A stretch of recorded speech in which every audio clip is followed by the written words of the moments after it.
Hello and welcome to the Handicapable Black Woman Throne Room. My view of humanity is a whole new tea. Okay, oh my gosh, okay. First, hi, hello.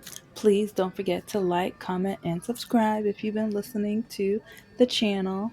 But if you're new, just know that I talk about everything from politics, books, anime. Oh, and I have the nerd channel, Handicapable Black Nerd, where I'm gonna be talking a lot more about books, anime, and things. But I talk about dating nightmares, Reddit stories, river of racism, and also I just started talking about food and healthier foods and I kept saying I was going to start it, but then especially after 45 started creating his cabinet members and RFG, yeah, he's supposed to be in charge of our food. Yeah, let's think about that. It's like he's giving me new reason to bow my head and close my eyes over my food for the next 4 years. Yeah. But anyway, I talk a lot about everything. My YouTube channel is as messy as my life. So I talk a lot about disability, women, people of color, African American representation, and topics. So if you care to listen to any of that, please and thank you. If not, bon voyage. There's plenty of other people for you to connect with. Okay, anyways, this one. I keep hearing about the TikToks and especially after I have taught K through 12 and as well as college level. And I've talked about this a little bit before, I think like last week or 2 weeks ago. But more and more people are showing me the lack of common sense humanity has. When it comes to books, when you are reading a book, and even with your TV shows, in entertainment, politics are in entertainment.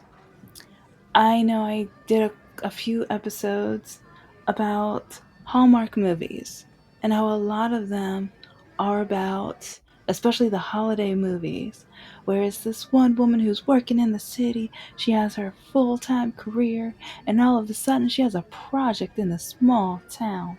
And at the end of the movie, she has to leave everything she's worked for the man of her dreams, and now she's gonna be a submissive stay-at-home. What? Yeah, all that mess. All no, something I will never be. Something where exes have literally forced me to be submissive sometimes, to the point where, especially if they have children, they would turn it around and tell me, so if you don't loan me this money, if you don't stay at this house, if you don't do A, B, and C, that means you do not love my children. That means you don't care about my children. So, yeah, like with my shows, I talk about the reality of men because Hallmark movies versus reality are two different things. The Disney Prince Charming does not exist. So, it's like I think that's one reason why I appreciate movies like Encanto and also Moana and like no, I love my Princess Tiana and my Rapunzel.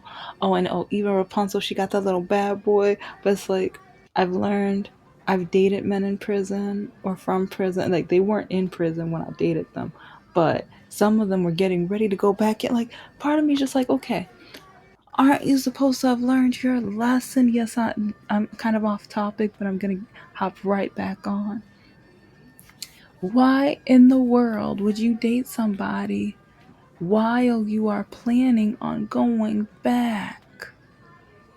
Especially, I'm going to talk personally from my experience. When I've told you guys about Mr. Tomas and how he admitted to me that he was in prison for a time. And till this day, I can say that he was some of the best conversation I've ever had in my life. I'm a sapiosexual, so it's like that's one reason I was highly attracted to him. And that will never change. We would talk literally, and I say literally, from 10 or 11 p.m. all the way until the sun was up. And this lasted for 2 or 3 months. 2 or 3 months we did that. And this was before we met face to face. This was before our first date. And a majority of the time, we talked about our businesses. We talked about businesses and our goals. Like, one reason why I thought he was so different was because we talked about how we wanted to achieve more and how we wanted to grow within our passion and how excited we were. But then the reality was, the day after I showed him that I published my third or fourth children's book, he ghosted me. But then this dummy forgot that our first date was at his house. So then when I went to his house and his neighbors were coming. How come his neighbors took my side? I'll repeat that. His neighbors took my side. Because they saw that I'm a good woman. And they saw that I was, like, with his business, I was encouraging. And I've noticed okay, just give me a few minutes because I'm going to circle right back to the politics of books and everything. Because, yeah, surprise, that's what this video's on. But it's just crazy how, with many of the men I've dated, once I hear what their passion is, once I hear what they want to do in life, once I hear how I can help them, I try my best. And with Tomas, he owns a business. And he never got my present because he ghosted me a week or two before, because I was waiting until Stitch Day, National Stitch Day, which Stitch's Experiment 626, June 26. One of his, like, I loved Lilo and Stitch. So when I found out that was his nickname, I was just like, oh my gosh, I'm a Disney nerd. I love Disney, so this is meant to be. This is so perfect. And we were planning on the weekend of 626 we were going to watch all of the Lilo and Stitch movies and even start the series. And as a surprise, I ordered all of the ingredients to make a pineapple upside down cake, and I looked up ingredients for authentic Hawaiian food, and I was so excited. But then after I published my book, he dodged me, he ignored me. And then I created an entire Excel sheet on how he can make his website attract more attention and how he can get more ratings and how he can create more streams for his business. Because I have an MBA in internet marketing. A lot of men who either have been in prison or men who dropped out of school, I've noticed they hate what I have become. They hate that I love what I do. They hate my passion. It's like, even my students,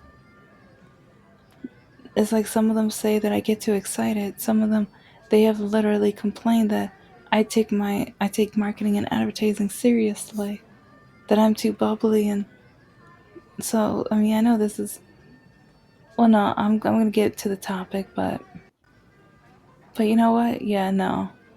I guess I'll just stick to this topic and I'll leave what I want to say about politics and books and media for the next one. Because, yeah, it just gets